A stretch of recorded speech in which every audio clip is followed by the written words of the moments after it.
네, 매주 수요일 이 시간에는 정치권의 고수를 만나는 시간입니다. 오늘은 이현주 전 국민의힘 의원과 함께합니다. 안녕하세요. 네, 안녕하세요. 네,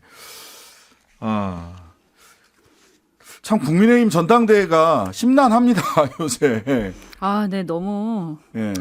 좀 그렇게 국민들 보기에 좀 썩 자랑스럽진 않죠. 아니, 솔직히 부끄럽죠.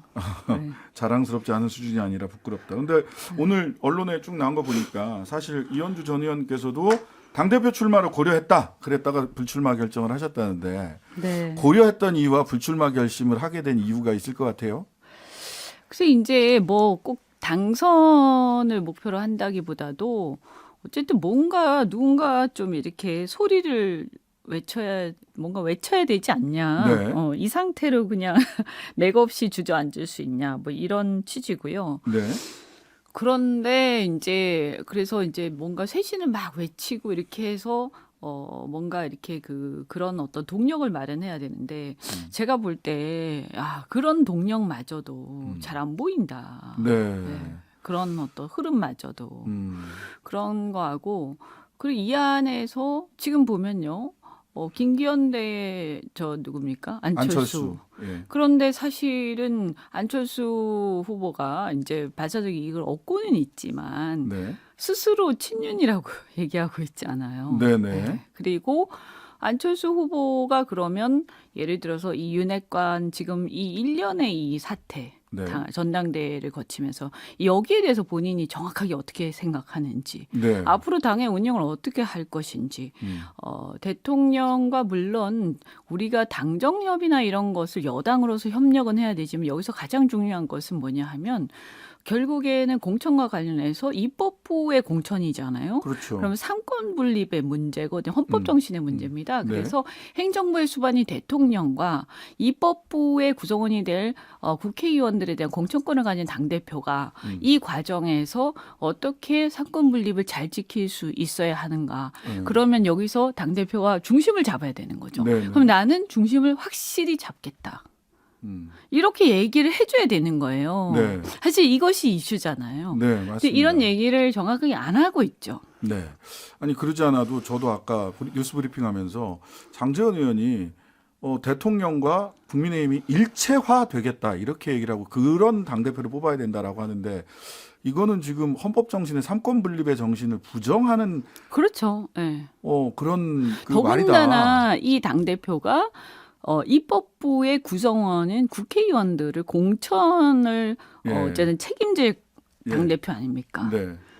그런데 일체화되면 이것은 독재 국가를 지향하겠다는 얘기처럼 들릴 수가 있죠. 매우 네. 위험한 얘기죠. 네.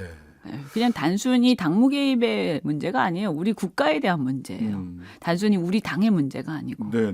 삼권 분립의 정신을 근본에서 좀 부정하는 것으로 해석될 여지가 있다라는 점에서 저는 왜 언론에서 이런 부분들을 그냥 역시 윤심은 장제원에게 있어 김기현에게 있어 이런 정치적 분석뿐만 아니라 네, 그렇습니다. 그리고 대통령께서 뭐라고 하셨어요? 나는 사람을 따르지 않는다. 뭐 이런 말씀하셨고 사람에 충성하지 않는다. 그런 비슷한 말씀하셨고 그 말씀이 국민적 공감대를 얻어서 어쨌든 인기를 얻었고요. 네. 그렇기 때문에 그런데 사람에 충성할 것을 만약에 요구한다. 그래서 지금 어떻게 보면 요구하는 거지 않습니까? 네. 그리고 사람에 충성하겠다고 다들 어필하고 있고요. 네. 대통령께서 만약에 지난번에 지난번 검찰총장 때 그 말이 사실이고 진심이었다면 네. 이렇게 일체화된다 어쩐다 윤심이 어쩐다 하는 이 상황에 대해서 본인이 불같이 화를 내면서 이 상황에 대해서 뭔가 한마디 하셔야 되는 거죠. 네. 그러다 보니까 오늘 아침에 그 언론 그 만평에서 보니까 국민의힘 전당대회를 천하제일 윤심대회 뭐 요렇게 그 풍자한 만평이 오늘 아침 언론에 나오기도 했거든요. 네. 최근에 오늘 보니까 누구야 김기현 후보는 소위 김연경 남진 사진 논란이 있었고요. 네. 그러니까 김기현 의원이 또 안철수 의원한테는 합당전 이자까지 당에 청구하냐 뭐 이런 또 비판을 해서 네. 뭐, 합당전 이자까지. 이자까지 당에 네. 청구를 하긴 했더라고요.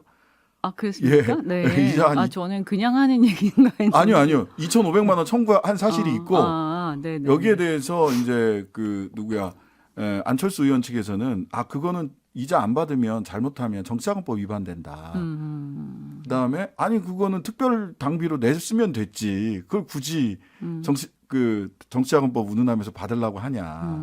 이미 8억 2천원 받아갔으면서 그러니까요. 이런 얘기들이 오고 가고 있어요. 이 전당대회 이슈가요. 어쨌든 아까 말씀드린 것처럼 상권 분리, 그다음 여당의 어떤 위상, 여당의 역할, 그다음에 지금 이슈가 되고 있는 대통령의 당무 개입과 헌법 정신, 그다음에 이런 과정에서 지금 여러 가지 우리 당의 노선, 네. 또 이 행태, 그 50명 가까운 초선들이 당의 선배의 어떤 그 출마를 못하게 하느라고 네. 집단적으로 린치하는 이 행태가 과연 보수주의도 아니고 자유주의도 아니고 이게 어떠한 노선이냐. 네. 그러면 이런 사람들에 대해서 당은 어떻게 평가할 거냐. 네. 이런 걸 가지고 이런 사람들에 대한 공천을 과연 해야 되느냐. 네. 해서는 안 되죠, 사실. 이것은 네. 우리가 보통 공동체의 어떤 배려라든가 이런 걸 생각하는 보수주의의 정신에도 반하고요. 네. 또 이런 것은 일종의 홍위병적 행태이기 때문에 네. 자유주의에도 완전히 반하는 거예요. 그럼 네. 우리 당의 노선은 뭐냐? 어떤 이런 식의 집단주의나 어떤 그 개인 사당화로 가는 굉장히 후진적 사당의 행태인데 여기에 찬성하느냐? 이런 이제 날선 공방이 있어야 되는데 네. 예, 그런 게 지금 사라지고 이상한 유치한 공방을 하고 있는 중이죠, 지금. 네. 네. 근데 이제 최근에 여론조사에서 안철수 후보가 앞서는 여론조사들이 특히 앞서서 한번 그 뉴스브리핑 하면서도 말씀드렸었는데 한국갤럽이 세계일보 의뢰로 지난 26일에서 27일 전국 만 18세 이상 남녀 1,006명 대상으로 한 가상 결선 투표 양자 대결 여론조사에서 거의 6대 3이 나와버렸어요. 안 의원이 59.2, 김 의원이 30.5% 이렇게 나와버렸어요. 네. 뭐 이거 중앙선거 여론조사 심의위원회 참조하시면 되는데요. 네네네. 이렇게 되면서 네. 용산이 이 소위 윤핵관들이 당하고 있다. 차라리 나경원이 나왔다. 이런 얘기까지 지금 나온다는데 이 구도 어떻게 될까요? 여기에 또 천하람 출마 여기까지 네. 나왔어요. 뭐 네. 구도가 좀 흔들리고 있는 거 아닌가. 네.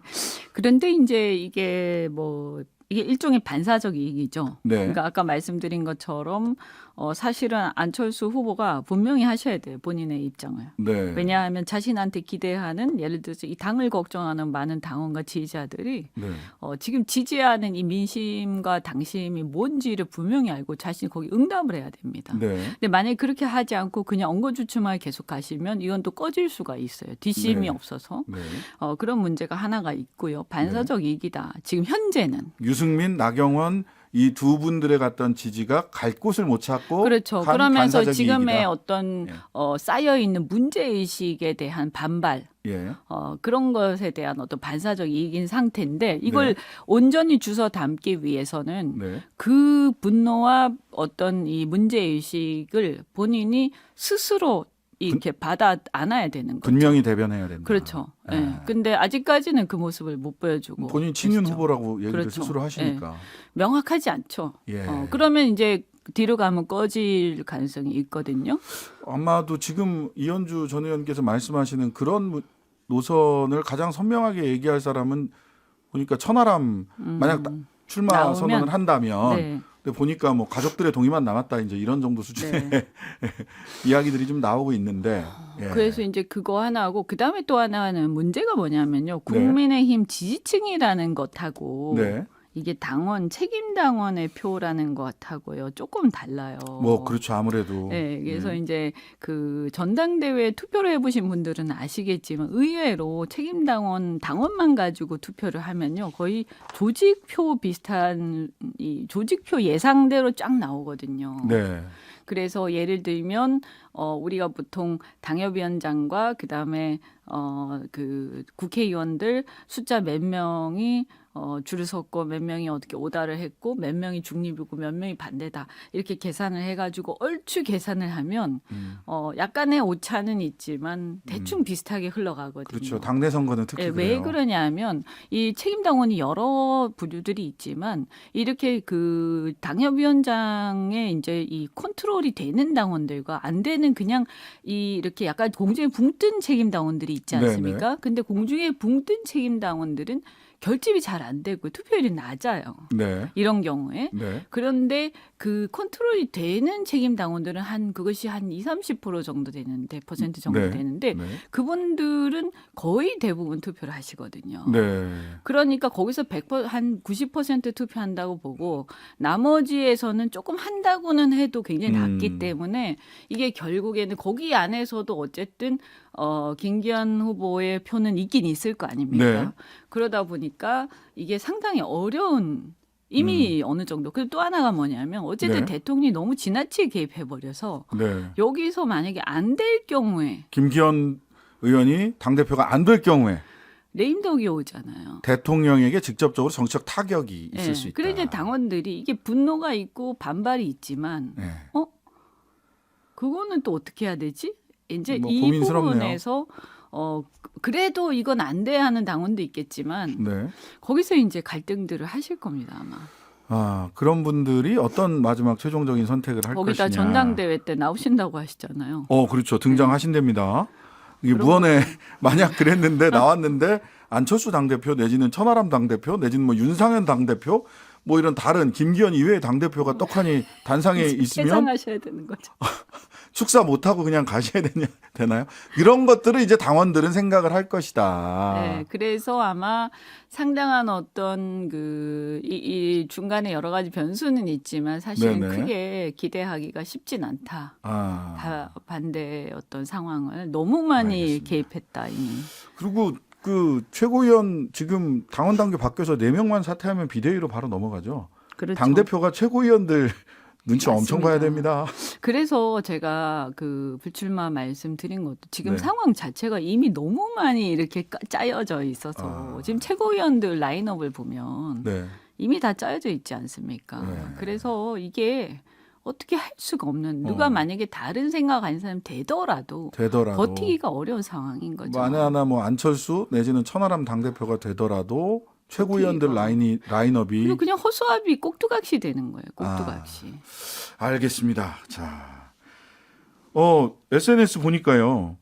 우리 이현주 전 의원님 난방비 폭탄에 격분해서 SNS에 글 올리셨던데 네. 어떻게 보세요? 이거 정부 여당의 대책 지금 이런저런 대책들이 나오고 있습니다. 네, 일단 첫 번째 저는 대선 때 아마 공약했던 걸로 기억하는데 어렴풋이 이제 정확하게는 모르겠지만 뭐 가스비 가스비 그다음에 안 전기세 올리겠다, 안 올리겠다라고 뭐 이런 얘기를 하셨죠. 예. 그래서 그렇게 공약을 이렇게 그러면 그냥 섣불리 했던 건가 하는 부분에 대한 어떤 해명이 있어야 돼요. 네, 국민들에 네. 대해서. 그다음에 두 번째 인수위에서는 무엇을 했나. 제가 볼 때 인수위에서 아마 보고받았을 거예요. 이 문제에 대해서. 당연히. 네, 우리 뭐 고위 공무원들이 설마 이런 것들에 대해서 예측 못했겠습니까? 네. 네, 그래서 충분히 보고받았을 텐데 그때 이미 대책을 세우고 국민들한테 양해를 구할 것은 양해를 구하고 앞으로 어떻게 하겠다.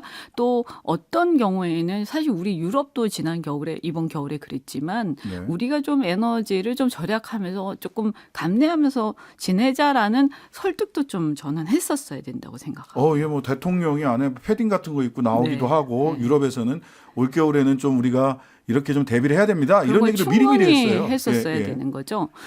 그렇게 하고 좀 인수위에서 이미 뭔가가 있었어야 된다. 근데 그런 대책이 게 있었어야 전혀 된다. 없었죠. 예. 그러다가 갑자기 올린 거예요. 네. 뭐 올리는 건 예측되는지 모르겠지만 어쨌든 국민들이 볼 때는 갑자기 오른 걸로 인식이 되는 거죠. 그래서 이 점에서도 매우 잘못됐다. 네. 그리고 저는 이제 공사라는 것은 무엇이냐. 공사는 공공성을 가지고 가스공사 하는 같은 공기업. 그렇죠. 그러면 이 공기업 같은 그러니까 가스비라는 거는 올랐다가 내려갔다가 하는 거 아닙니까? 그렇죠. 근데 제가 알기로는 지금 국제 가스비가 가스 가격이 다시 전쟁 전으로 약간 회복이 되면서 많이 내려갔어요. 예. 최고 12달러였는데 지금 2달러 선까지 내려갔습니다. 그렇죠. 그러면서 조금 이렇게 가격이 좀 안정화되는 그런 흐름에 있단 말이에요. 그렇죠. 그러면 사실은 조금만 지나면 또 이 어떤 적자 상태가 해소가 되는 될 수도 있는 거죠. 그렇게 기본적으로 짜여져 있어요. 가스공사의 그렇죠. 재정 구조가. 예. 그렇다면 우리가 그걸 예측할 수 있지 않습니까? 예. 근데 지금 꼭 공기업이 음. 이렇게 막 올려야 되는가? 그럼 왜 올려야 되는가? 네. 국민들은 의아하다. 네. 지금 말씀하신 국제가스 가격 가격? 이거를 우리 국민들이 모를 거라고 생각하나? 요즘에는 다 안다. 그럼요. 요즘에 우리 국민들이 유튜브고 외신이고 다 봐서 다 압니다. 그럼요. 웬만한 이제 화이트 칼라 정도만 돼도. 그래서 이런 거에 대해서 아무 설명이 없다. 예. 아, 이거 정말 심각하다. 이거 무슨 국정을 이런 식으로 운영하나.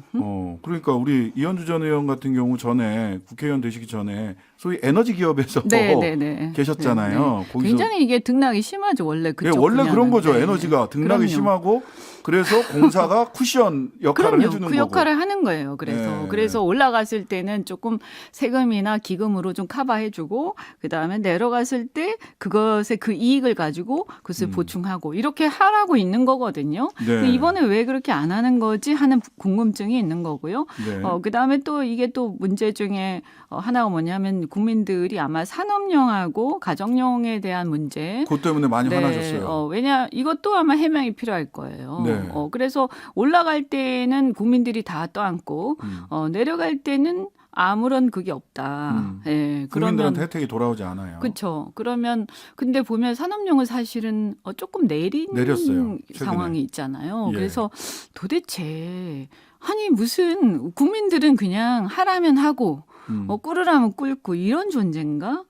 저는 국정을 이렇게 운영해서는 안 된다. 더 이상은. 네. 이게 시대가요. 그런 시대가 아니 지금 80년대 아니지 않습니까? 네. 그래서 인수위 때부터 시작해서 전체적으로 물론 그런 건 있어요. 뭐 전 정부 탓도 하던데 네. 전 정부에서 그 당시에 이제 조금 올리는 것을 막판에 조금 이제 대선 직후에 좀 올렸죠. 네. 네, 약간은 늦춘 건 있었습니다만 그걸 지금 와서 그 탓만 하기에는 지금 하는 여러 가지 행태들을 보면 너무나 부족하기 짝이 없다라는 거죠. 네. 네. 그렇습니다. 공기업이 왜 필요한가? 이런 에너지 공기업의 필요성까지 차분차분하게 짚어주셨습니다. 자, 벌써 마칠 시간이 됐네요. 보수를 만나자. 이현주 전 의원이었습니다. 감사합니다. 네, 고맙습니다. 하루 종일 기다려지는 진짜 시사. 평일 저녁 6시 5분 신장식의 뉴스 하이킥.